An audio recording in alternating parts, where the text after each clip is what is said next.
Imaginez un monde sans fer, un monde sans voiture, un monde sans outils, un monde sans armes, un monde sans plantes, un monde sans Transformers.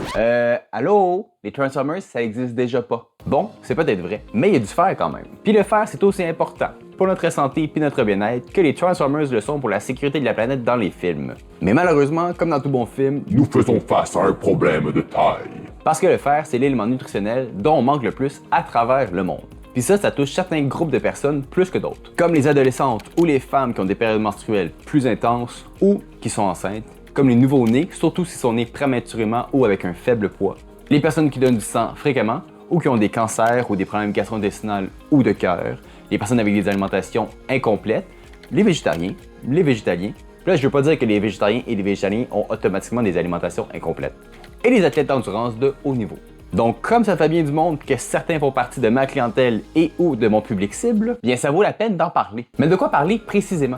Eh bien, de à quoi c'est que ça peut bien servir le fer concrètement. Puis aussi, c'est quoi les sources, puis c'est quoi la différence entre les différentes sources de fer. On va aussi voir c'est quoi les besoins, puis comment les combler, mais surtout chez nos enfants. Puis pour vous les parents, on va essayer de vous trouver une façon d'y arriver, vous aussi. Mais avant, si c'est pas encore fait, pense à t'abonner et ou à partager aux gens à qui tu penses que ça pourrait être utile. Moi, ça m'aide beaucoup, puis en plus, ça m'encourage à créer plus de contenu comme ça, juste pour toi. Puis si t'hésites encore, entrons dans le vif du sujet, voulez-vous? Bon, c'est pas une grosse surprise, le fer, c'est super important. 1, je viens juste de le dire dans l'intro, puis 2, je ferais pas une vidéo là-dessus si c'était pas le cas. Mais pourquoi c'est important, tu vas me dire? Eh bien, le fer, c'est essentiel dans la production d'hémoglobine, qui est une protéine liée aux globules rouges, et à la myoglobine, qui est une autre protéine. Ces protéines-là servent à transporter l'oxygène à travers le corps aux endroits où l'on en a besoin, comme par exemple dans nos muscles, mais aussi à le garder en réserve pour qu'on puisse l'utiliser plus tard. Donc, grâce à son rôle dans le transport de l'oxygène, le fer va permettre de produire de l'énergie, mais il va aussi jouer un rôle dans la détoxification et dans les processus mentaux, comme l'apprentissage et les comportements, en plus d'aider au niveau du système immunitaire. Et spécifiquement pour les jeunes en pleine croissance, le fer aide au développement du cerveau, à la croissance, mais aussi aux productions et aux fonctions de différentes hormones et de cellules dans notre corps. Et maintenant qu'on sait tout ce que ça peut faire, qu'est-ce qui se passe si on n'en a pas assez, comme c'est le cas de 20 à 25% des personnes au niveau mondial?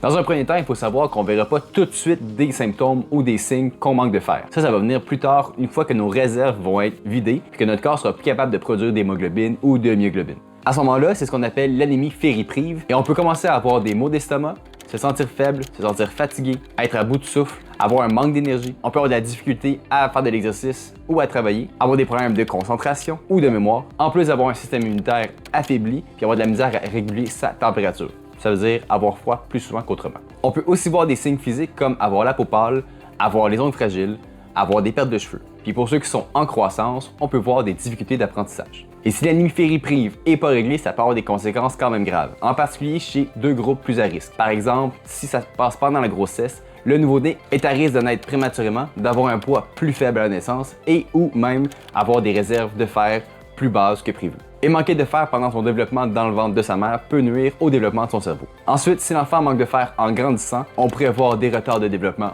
psychologique, un retrait social ou même une diminution de l'habileté à porter attention. Donc, on va avoir compris qu'on veut éviter de manquer de fer.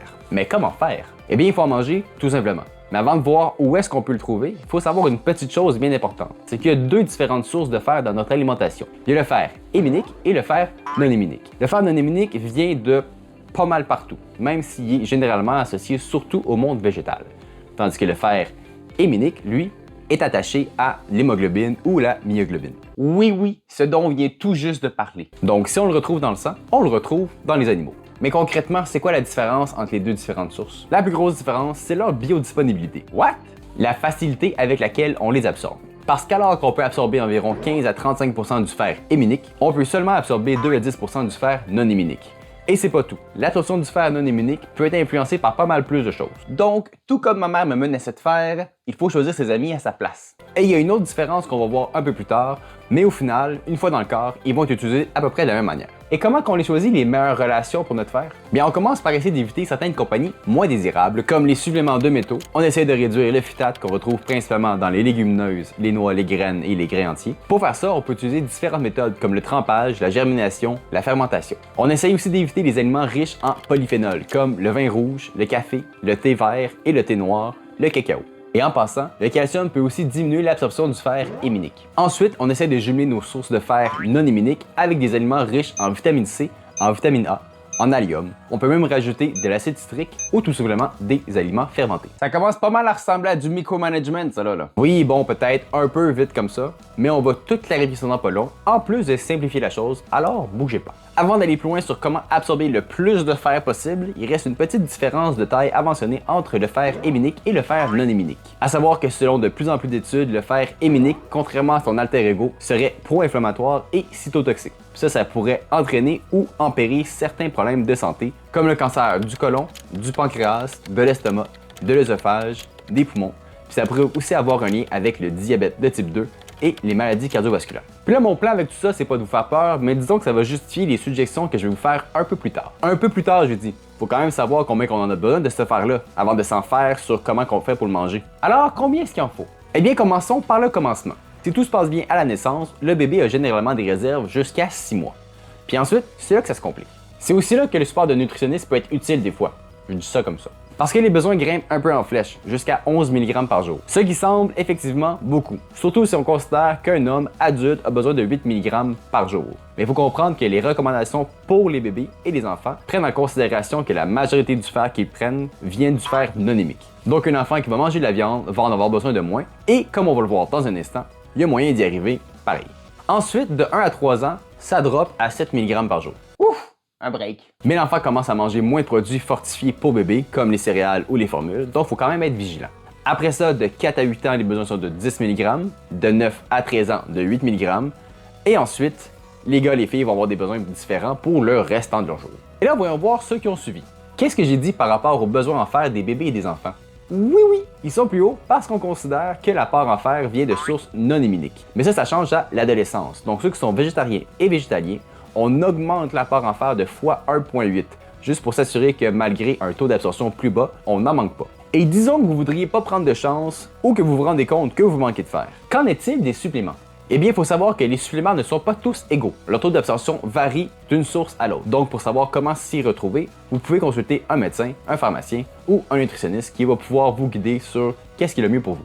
Et si c'est vraiment nécessaire aussi. Mais juste comme ça, si vous vous demandez pourquoi il y a 2 chiffres par rapport au fer sur les bouteilles de suppléments, pour simplifier la chose, il y en a un que c'est le fer total dans le supplément et l'autre c'est le fer qui est disponible pour être absorbé. C'est ce qu'on va appeler le fer élémental. Maintenant, on le retrouve où ce fameux fer dans notre alimentation? Bon, je sais, vous allez me dire que un vient de la viande puis que l'autre vient de partout.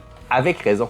Puis si c'est pas le cas, recommence cette vidéo, puis là, porte plus attention. On va pas ralentir le groupe quand même là. Mais plus précisément, les meilleures sources de fer non héminiques sont les céréales pour bébés enrichies, les légumineuses, les noix, les graines, les pommes de terre avec la peau, les grains entiers et le riz ou le pain enrichi. Pour ce qui est des sources de fer héminiques, on parle de foie de bœuf, foie de poulet, les abats, la viande de bœuf ou de poulet, les huîtres, les moules, les palourdes, les sardines en canne et aussi le thon en canne. Mais là, j'ai une petite question pour toi parce que depuis le début, on se concentre sur comment avoir le plus de fer possible dans son alimentation. Mais est-ce que trop, c'est comme pas assez? Eh bien, sans revenir sur les conséquences de l'effet pro-inflammatoire du fer héminique, la réponse c'est oui, même si c'est rare. Puis ça peut causer généralement des problèmes intestinaux et même nuire à l'absorption de d'autres minéraux. Ça peut aussi faire des dommages graves à nos organes, puis éventuellement mener à des convulsions, du coma et même la mort. Donc, on niaise pas avec les suppléments, mettons. Et à titre informatif, les signes d'un surplus de fer qu'on peut observer sont la constipation, les nausées, les douleurs à l'estomac et les vomissements.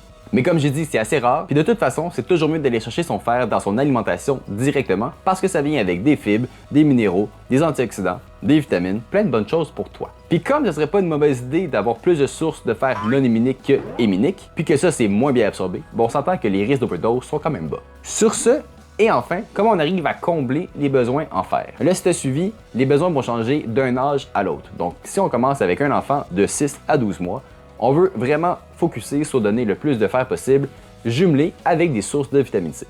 Par exemple, tu peux commencer la journée en offrant des céréales pour bébé, enrichies avec un peu d'abricot séché ou en purée. S'il est séché, tu le réhydrates avant. Puis pourquoi pas avec un peu de fraise. Ensuite, pourquoi pas offrir du tofu avec du brocoli vapeur, de la purée d'haricots blancs, de patates douces, de bêta-carde avec un peu de jus de citron. Puis pourquoi pas fortifier encore une fois avec des céréales pour bébé.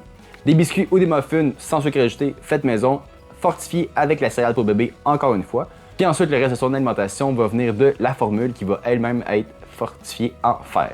Tout ça pour arriver environ à 15,4 mg par jour par rapport à un besoin de 11 mg. Et si tu utilises déjà de la formule pour bébé, tu peux prendre ça pour remplacer le lait dans toutes tes recettes. Mais pour les mères qui allaitent, si le reste de l'alimentation est purement végétarienne ou végétalienne, on recommande une supplémentation en fer liquide. Rendu de 1 à 3 ans, ça devient un peu plus facile vu que les besoins diminuent. Pour arriver à combler les besoins de 7 mg par jour, on peut commencer la journée avec une toast au beurre d'arachide avec un peu de fraise sur le côté. On peut faire des muffins à la menace fortifiés avec des céréales pour bébé. Au repas, on peut avoir du tempeh accompagné d'un grain entier, de chou-fleur et ou de poivron. Et au besoin, on peut encore utiliser les purées de bébé enrichies faites maison. Ensuite, l'enfant devient grand, puis ses besoins jouent au yo-yo jusqu'à 18 ans. Donc pour simplifier la chose, on va faire une journée qui comble les besoins d'à peu près tout le monde. Que diriez-vous de commencer la journée par un bon smoothie vert dans lequel on aurait rajouté un peu de noix et de graines? Comme collation, on pourrait avoir un pudding de chia à la menace accompagné de pistaches, de bananes et pourquoi pas d'un peu de jus d'orange. Pour dîner, on pourrait avoir un wrap au pois chiche. Comme autre collation, ça pourrait être aussi simple qu'une toast au beurre d'arachide avec un peu de graines de chanvre accompagné d'une poire. Tu pourrais même rajouter quelques petites dattes tranchées pour rendre ça un peu plus sucré et augmenter encore plus l'apport en fer. Et pour souper, pourquoi pas un petit fried rice avec du riz brun, ben des légumes, puis du tofu comme source de protéines. Ensuite, tu peux finir ça avec quelques petits morceaux de chocolat noir. Et là, je le sais, si tu as suivi et tu t'en rappelles, j'ai dit que le cacao empêchait l'absorption du fer. Mais il y a aussi beaucoup de fer dans le cacao, donc ça peut quand même aider un peu. Puis une journée comme ça l'amène environ 24 mg de fer. Ce qui est bien au-delà des recommandations. J'en suis bien conscient. Et encore là, pour les adolescentes végétariennes ou végétaliennes, on viserait un apport de 27 mg et non de 24 mg. Mais pour arriver à atteindre le 27 mg, on pourrait rajouter des céréales pour bébé dans les mélanges en muffins ou les biscuits, des choses comme ça. Ou sinon, on s'assure vraiment de limiter les éléments qui vont empêcher l'absorption et maximiser les bons amis comme on l'a vu un peu plus tôt. Et non, chers adultes, je ne vous ai pas oublié. Pour les hommes, c'est assez simple. Vos besoins si vous mangez de la viande, c'est 8 mg, puis si vous en mangez pas, 14 mg.